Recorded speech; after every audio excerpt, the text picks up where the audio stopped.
Le président de la République Alassane Ouattara est à Dubaï pour participer à la conférence internationale des investisseurs qui a lieu ce mardi.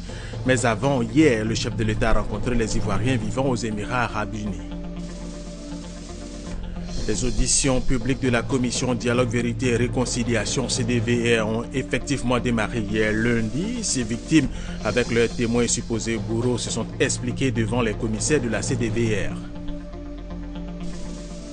Les candidats malheureux au BTS contestent les résultats connus depuis quelques jours. La direction des examens et concours est montée au créneau pour donner des explications. Mesdames et messieurs, bienvenue et merci de regarder RTI1. Nous émettons à partir d'Abidjan. L'actualité, la commission de l'UEMOA, la Banque centrale des États de l'Afrique de l'Ouest BCEAO, la Banque ouest-africaine de développement, le Conseil régional de l'épargne publique et les marchés financiers organisent ce mardi 9 septembre à Dubaï la conférence internationale des investisseurs en présence des chefs d'État et de gouvernement de l'UEMOA, au nom desquels le président de la République, Alassane Ouattara.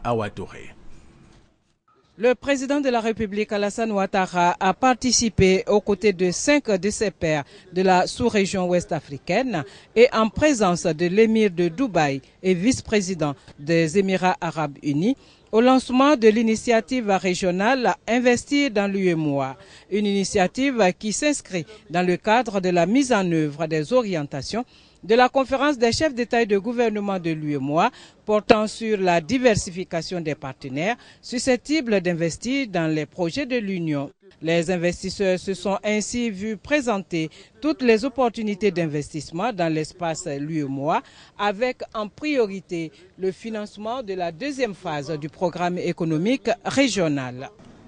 Qui a d'ailleurs fait l'objet de présentations à l'ensemble des partenaires de notre Union lors de la table ronde d'Abidjan en Côte d'Ivoire sous la haute présidence de son Excellence le président Alassane Ouattara, président de la République de Côte d'Ivoire. Monsieur le Président, je voudrais, au nom de mes chers collègues, vous en remercier. Cette seconde phase couvrant la période 2012-2016, traduit la volonté des chefs d'État de l'UEMOA de poursuivre et de consolider les objectifs fixés. Cette initiative compte 17 projets intégrateurs identifiés à partir du programme économique régional et des programmes nationaux de développement des États membres. Le coût total des projets est évalué à 10 759 milliards de francs CFA, soit 4 160 milliards pour la réhabilitation et la construction de 4 500 km de lignes ferroviaires et 2 600 milliards pour le prolongement sur 1000 km jusqu'à Ouagadougou de l'autoroute Abidjan-Yamoussoukro. Près de 50 projets privés, dont 17 de grande envergure, ont également été mis en lumière en vue d'offrir des opportunités de rencontre au secteur privé national ou régional. Le président de la République, Alassane Ouattara, est à Dubaï, nous vous le disions, pour participer à la conférence internationale des investisseurs qui a lieu ce mardi et qui permettra aux États de l'UEMOA d'avoir une coopération beaucoup plus étroite avec les États arabes. Mais avant, hier, le chef de l'État a rencontré les Ivoiriens vivant aux Émirats arabes unis. Il les a invités à venir contribuer au développement de la Côte d'Ivoire. Nous restons avec Awa Touré. La communauté ivoirienne des Émirats arabes unis, forte de près de 200 membres, intervient dans plusieurs secteurs d'activité. Le secrétaire général de l'Association des Ivoiriens des Émirats arabes unis, Traoré Ben, dans son intervention, a salué le président de la République Alassane Ouattara pour ses actions de développement avant de soumettre au chef de l'État quelques doléances. Nous sollicitons votre aide pour la création d'une chambre économique mixte ivoiro-émirati pour faciliter les échanges commerciaux. Nous souhaiterions également que l'ambassade soit dotée d'un fonds de soutien aux initiatives des jeunes Ivoiriens aux Émirats, par exemple une aide à la création d'entreprises. Nous sollicitons pour nos jeunes frères, sœurs et enfants que soient octroyés des bons d'études et des bourses d'études pour intégrer des universités aux Émirats arabes unis. Le président de la République, Alassane Ouattara, s'est dit heureux d'échanger avec ses compatriotes à Dubaï. Il leur a donné des nouvelles fraîches de la Côte d'Ivoire. Je peux vous dire que les nouvelles sont bonnes au pays. Les nouvelles sont même très bonnes. Comme vous le savez, le pays est en paix. La sécurité est totale. L'économie marche bien. Le dialogue politique s'intensifie. Le rayonnement économique et le rayonnement diplomatique est visible. Et par conséquent, il faut maintenant que tous les enfants de Côte d'Ivoire, tous les fils et toutes les filles, nous soyons rassemblés pour aller encore plus vite dans notre objectif de faire de la Côte d'Ivoire un pays émergent dans les prochaines années. Et je crois que cela est possible. Cela est possible parce que le pays a des hommes et des femmes bien formés, vous en êtes des exemples, travailleurs déterminés et qui n'hésitent pas à s'expatrier pour chercher des opportunités et les ramener en Côte d'Ivoire. Le président de la République, Alassane Ouattara, a par ailleurs demandé à ces Ivoiriens des Émirats arabes unis d'être des ambassadeurs de la Côte d'Ivoire. Il les a surtout exhortés à l'union, l'entente, la fraternité et à prendre leur place dans le train de l'émergence. Hier également, le chef de l'État ivoirien a présidé la session Focus Côte d'Ivoire, un forum organisé par le CPC, le Centre de promotion et d'investissement en Côte d'Ivoire et l'ambassade de Côte d'Ivoire en Arabie Saoudite. Nous allons toujours rester avec Awa Touré, notre envoyé spécial à Dubaï. Le président de la République, Alassane Ouattara, quelques heures à peine après son arrivée à Dubaï, a animé la session du Focus Côte d'Ivoire en marge de la conférence internationale des investisseurs investis dans l'UEMOA. L'occasion pour le gouvernement ivoirien d'informer les autorités émiraties et les investisseurs présents sur l'environnement des affaires et les opportunités d'investissement en Côte d'Ivoire. La Côte d'Ivoire, qui entend accroître l'investissement privé à hauteur de 11%, s'est donné les moyens de sa politique en créant un climat des affaires compétitif et attractif. La Côte d'Ivoire a un programme très ambitieux en matière de production, de distribution et de transport d'énergie. La Côte d'Ivoire, comme vous le savez, fournit de l'électricité au Bénin, au Togo, au Ghana, au Burkina, au Mali et très bientôt à la Guinée, la Sierra Leone et au Libéria. Et pour pouvoir soutenir aussi notre croissance, nous sommes contraints d'augmenter notre capacité de production et d'améliorer aussi la qualité de l'électricité pour la population. Il y a bien sûr les grands projets dans le secteur de l'agriculture, des infrastructures, du tourisme, de l'agrobusiness. Aujourd'hui, on a des grands projets régionaux qui sont notre programme autoroutier de 1500 km. Nous avons des programmes également à Abidjan jusqu'à Ouaga, passant par Yamoussoukro. On a le projet qui va d'Abidjan également à Lagos, pour lequel on est en cours de réalisation, celui qui va jusqu'à Bassam. On a le développement et le doublement du réseau routier national. On a le projet de développement de tout ce qui est accès à l'eau potable avec une concentration sur Abidjan. Le président de la République, Alassane Ouattara, a pour sa part mis en exergue les potentialités économiques de la Côte d'Ivoire avec un marché sous-régional important de 300 millions d'habitants pour la CEDEAO et 110 millions pour l'UEMOA. Le CPC a organisé cette rencontre particulière sur la Côte d'Ivoire avec un certain nombre d'investisseurs dans les différents secteurs, que ce soit dans les transports, dans l'industrie, l'agriculture, les télécommunications, les services, pour que nous soyons plus précis sur les opportunités qu'offre notre pays. Bien évidemment, cela se fait dans le cadre de la rencontre que nous aurons au niveau de l'ensemble des chefs d'État. Alors je voudrais donc féliciter le directeur général du CPC d'avoir pris cette initiative parce que ça nous permet de passer beaucoup plus de temps avec les investisseurs, de leur dire quelles sont les opportunités, quelle est la situation et comment nous comptons faire en sorte que les investisseurs soient à l'aise en Côte d'Ivoire pour créer des emplois, et surtout pour les jeunes, Moi, je me réjouis de cette séance qui a été très bonne. Les questions montrent que les investisseurs s'intéressent à notre pays et je crois que nous devons tout faire pour continuer de faire en sorte que la situation d'ensemble soit favorable aux investissements.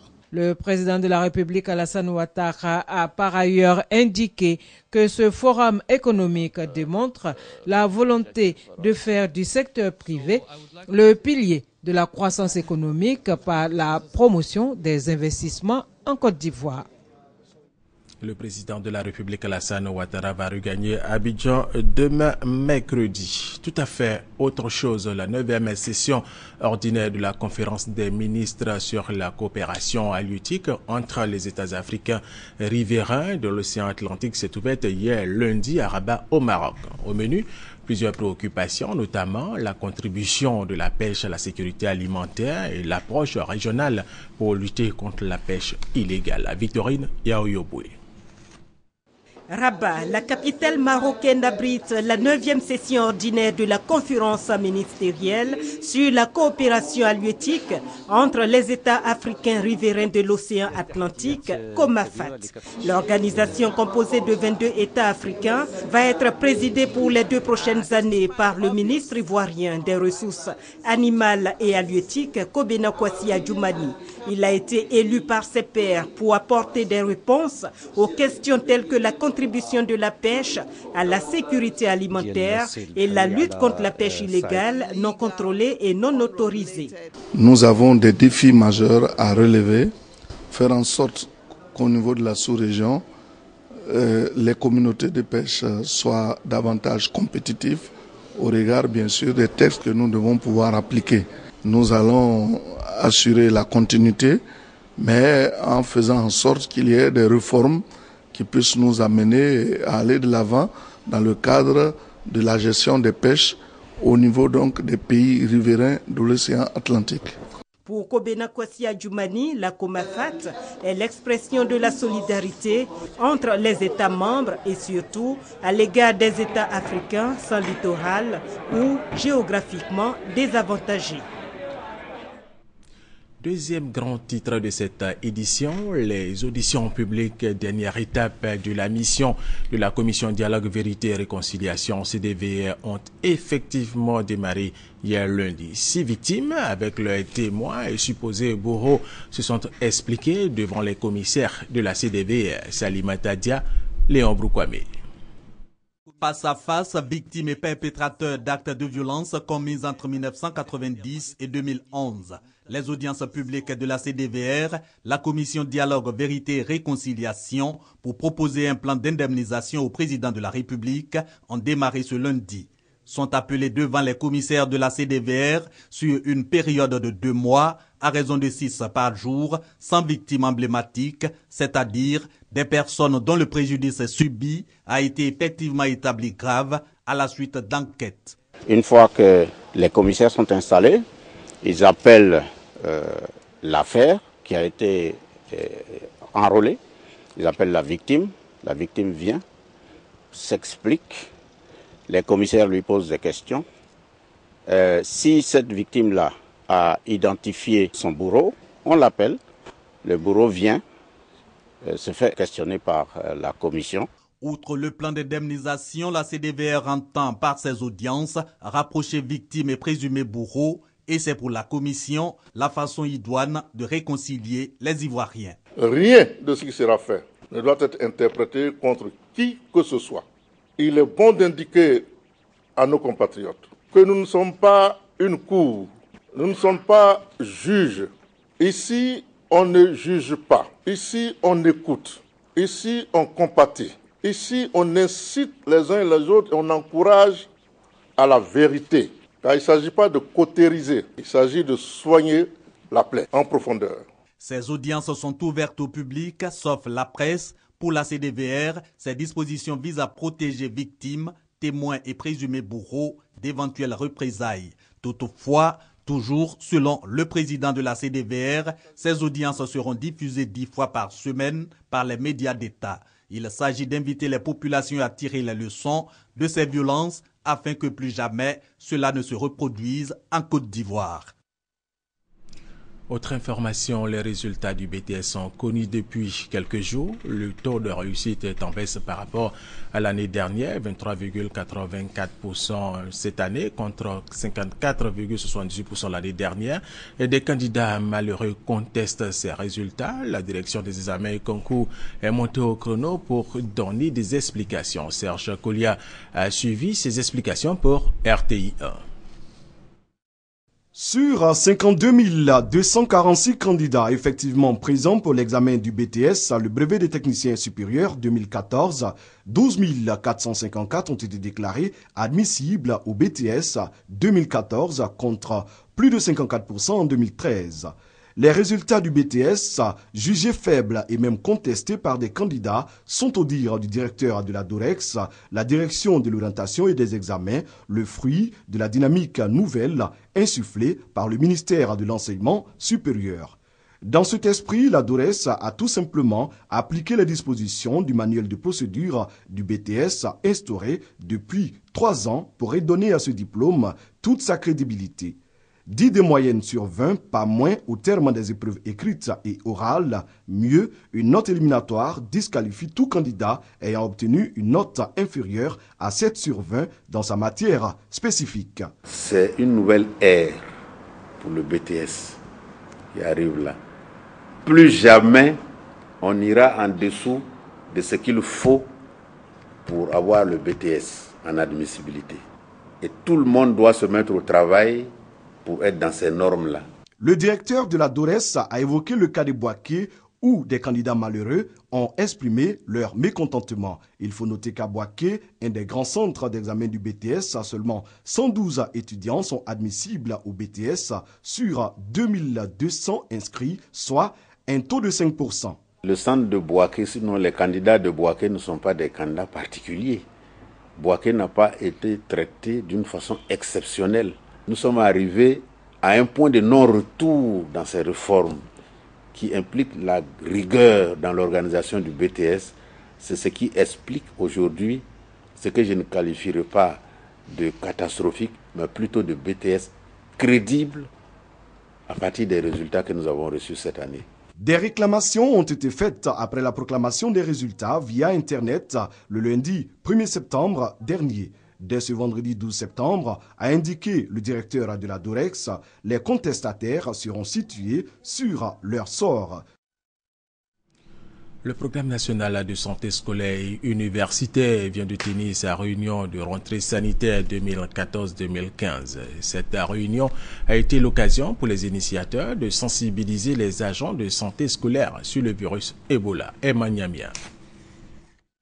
Ils sont 200 agents des services de santé scolaire et universitaire qui ont pris part à cette formation sur le virus Ebola à l'Institut national d'hygiène publique INHP. Initiée par le programme national de la santé scolaire et universitaire, cette formation vise à donner aux agents de santé les rudiments nécessaires afin de leur permettre d'avoir un comportement responsable face à un cas déclaré de virus Ebola. L'école est un endroit où se retrouvent beaucoup d'enfants, des enseignants.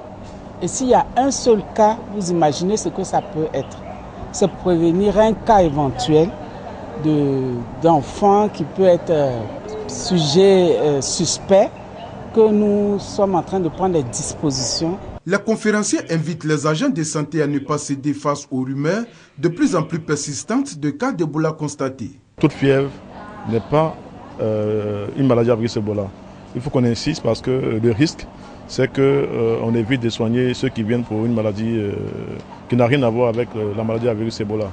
Et donc le médecin, il doit être formé et nous essayons de les former à reconnaître les signes. Selon un nouveau bilan donné vendredi 5 septembre par l'Organisation mondiale de la santé OMS, l'épidémie d'Ebola a fait 2097 morts sur 3944 cas confirmés dans les 3 pays les plus touchés, la Guinée, la Sierra Leone et le Libéria. Quand bien même qu'aucun cas d'Ebola n'ait été encore diagnostiqué dans toute la Côte d'Ivoire à ce jour, le pays se trouve menacé par l'épidémie du fait de sa proximité avec la Guinée et le Libéria, ainsi que de la porosité de ses frontières. Des marins ivoiriens donnent leur sang au Centre national de transfusion sanguine pour sauver des vies. Ils ont pris part à une opération de collecte de sang à Boussanogo. La Marine nationale de Côte d'Ivoire a ouvert la marche de l'opération de collecte de sang des militaires à sa base annexe au plateau. Cette opération concerne toutes les unités d'Abidjan et de l'intérieur du pays. Répondant massivement à l'appel du chef d'état-major général des forces républicaines de Côte d'Ivoire, le personnel de la Marine nationale voulait marquer son adhésion à ce qu'il qualifie de geste de solidarité qui sauve des vies. Pour l'amiral Diakari Diakonate, il est indéniable que le réflexe d'un militaire reste en tout temps le secours et l'assistance à sa population dès que le besoin s'impose. L'adjoint au chef de service de santé de la Marine nationale, le capitaine de vaisseau Kwasi Gaston, s'est exprimé sur l'utilité de l'opération du don de sang et a invité l'ensemble des militaires à cette initiative. Les forces républicaines de Côte d'Ivoire, dans leur mission de secourisme et d'assistance à la population, veulent ainsi démontrer leur intérêt par ce geste au Centre national de transfusion sanguine qui rencontre quotidiennement d'énormes difficultés en matière d'approvisionnement en sang pour la population. Et restons dans le domaine de la santé pour dire que le village d'Andokwa dans le département d'Azopé aura bientôt son centre de santé. Il sera construit par l'association pour le développement d'Andokwa dénommée Awale. Chantal Ouma Kandan a suivi la pose de la première pierre de ce centre de santé. Hors du pays, mais engagé pour l'action. L'association pour le développement d'Andokwa, dénommée Awale, regroupe en son sein les ressortissants de la diaspora du village d'Adonkwa dans le département d'Adzopé. L'association Awale entend mener des actions de développement en faveur de leur localité. Sa première action majeure se traduit par la construction du centre de santé d'Adonkwa et des logements pour infirmiers et sages-femmes. D'où la pose de la première pierre de cet ouvrage sanitaire. Si nos parents de la diaspora ont pensé poser une pierre pour nous, on ne fera que les remercier. Et je voulais interpeller nos frères de la diaspora d'ailleurs, leur dire que les parents ici ont besoin d'eux. Nous veillerons à ce que tout se passe bien jusqu'au jour où on ouvrira les premières portes pour soigner nos parents. Le secrétaire général de préfecture a salué l'initiative et il a invité les populations à s'impliquer fortement dans ce projet de construction de leur centre de santé.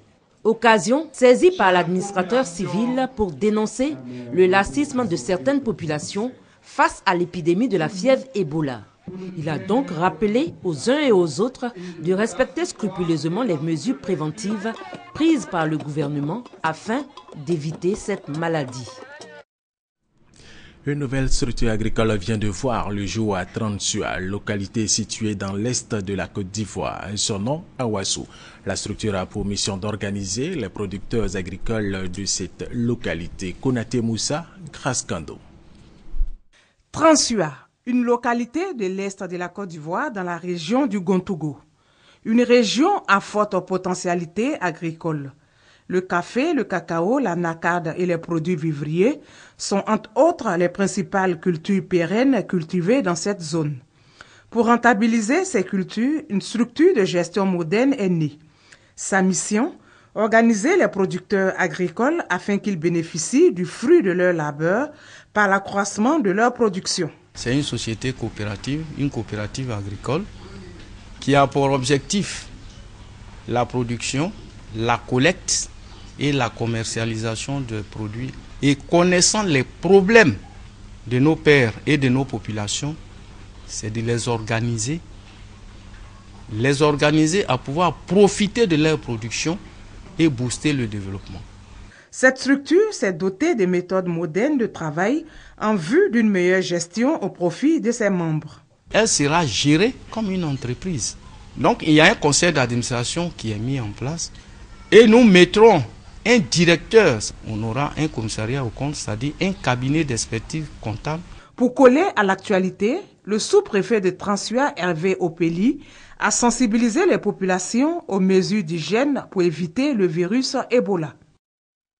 Autre sujet, la direction des eaux et forêts a rencontré les opérateurs économiques des régions du Poro, de la Bagoué et du Tchologo au nord de la Côte d'Ivoire. Au centre des discussions, le respect scrupuleux du décret présidentiel contre le sillage à façon. Plus de détails avec Thérèse Tapeyoboué. Déforestation et déboisement de 400 000 hectares de forêt par an, destruction de l'écosystème, baisse de la pluviométrie, disparition de la faune, changement climatique sont entre autres les conséquences du sillage à façon en Côte d'Ivoire. Face à cette situation, le président de la République a pris récemment un décret pour l'interdiction de cette activité clandestine.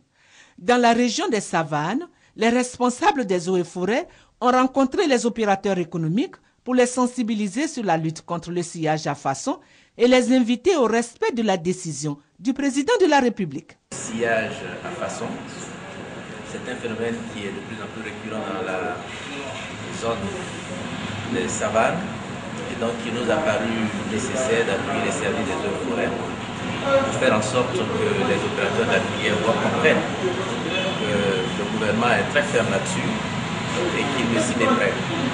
Les opérateurs économiques ont adhéré à la décision du gouvernement, mais ont posé des préoccupations. Aujourd'hui, pourquoi à chantier, donc nous on n'arrive pas à satisfaire nos clients. Les entrepreneurs viennent, ils demandent bois, on n'a pas de bois.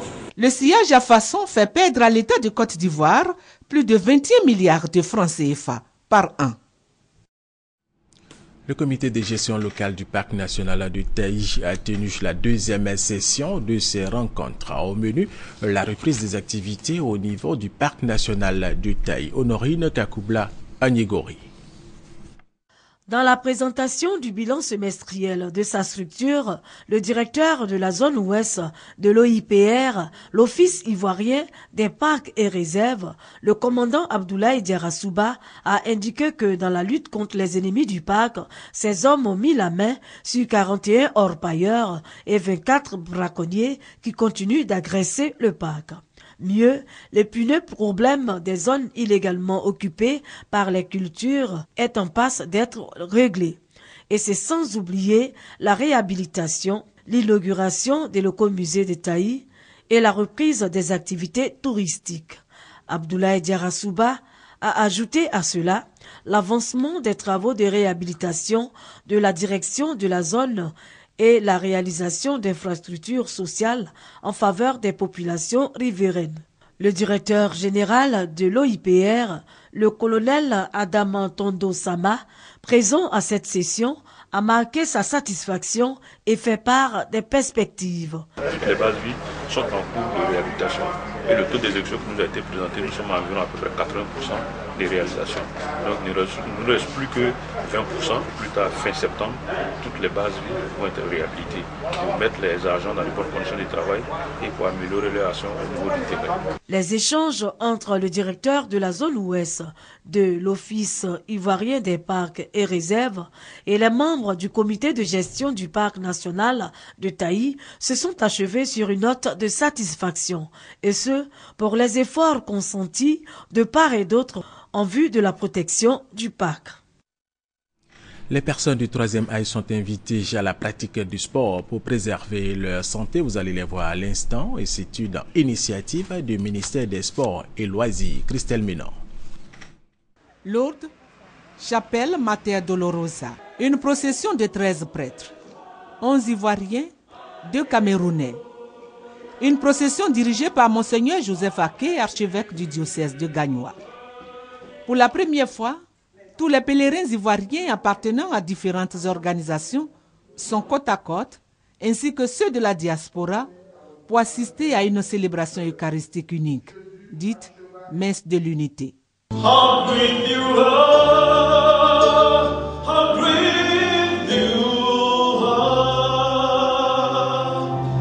Pendant les crises successives intervenues en Côte d'Ivoire, selon Monseigneur Aké, beaucoup d'Ivoiriens ont connu le désespoir, la souffrance, la tristesse.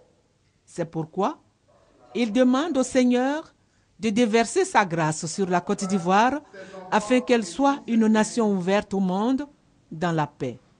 Nous devons confier nos personnes, nos frères, nos sœurs, ceux qui sont meurtris, ceux qui sont fâchés, ceux qui ne sont pas fâchés, mais aussi notre pays, la Côte d'Ivoire, pour qu'elle puisse nous aider à aller à la paix. Elle est la reine de la paix. Elle a mis au monde le fils, le prince de la paix. Elle ne peut pas nous répondre. Mais pour cette paix, il faut être unis. cette unité des Ivoiriens peut partir de Lourdes. Raison pour laquelle Monseigneur Joseph Aké suggère que tous les organisateurs, en dehors de leur programme, dégagent une journée pour une activité commune, avec pour objectif la cohésion, l'amour et l'entente au sein des pèlerins ivoiriens. Vous avez plutôt vu la messe de l'unité retrouvée lors du pèlerinage des chrétiens catholiques à Lourdes en France, messe dirigée par Monseigneur Joseph Aké. C'était un reportage de Thérèse Tapé et Yobouich. Les personnes du troisième âge sont invitées à la pratique du sport pour préserver leur santé. C'est une initiative du ministère des Sports et Loisirs. Christelle Ménan. Il n'y a pas d'âge pour le sport et ils l'ont prouvé en venant en masse pratiquer des exercices physiques ce samedi à Cocody. La commune est la 5e étape de ce parcours de santé organisé par le ministère de la Jeunesse, des Sports et Loisirs. Et c'est le troisième âge qui était à l'honneur. Comme nous n'avons plus la possibilité de bouger comme on le faisait en allant au travail et revenir, rester assise à la maison, ça crée d'autres problèmes. Donc à une occasion de marche, je n'hésite pas à en profiter. Moi, j'ai toujours fait le sport. Il faut faire ça pour se dégraisser, pour perdre beaucoup de calories.